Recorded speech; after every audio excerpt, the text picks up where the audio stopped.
విశ్వసిస్తున్నాను అన్నప్పుడు పిలుపు నపుంసకుడికి ఏమిస్తారో బాప్తిస్మం అనేది ఇస్తారు.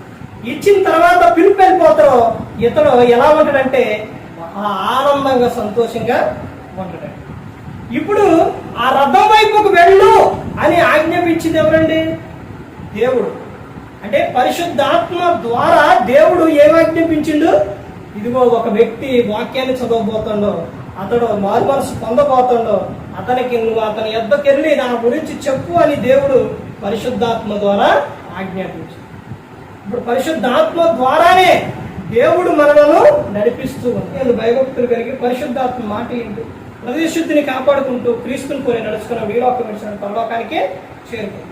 మరి ఈ విధంగా నిలబెట్టి మాట్లాడించిన తండ్రి దేవునికి కృతజ్ఞతాస్తుతులు చెల్లిస్తూ ఇంతవరకు శ్రద్ధగా ఉన్న మీకు ప్రభు పేట హృదయపూర్వక చెల్లిస్తే మాట ముగిస్తూ అందరికీ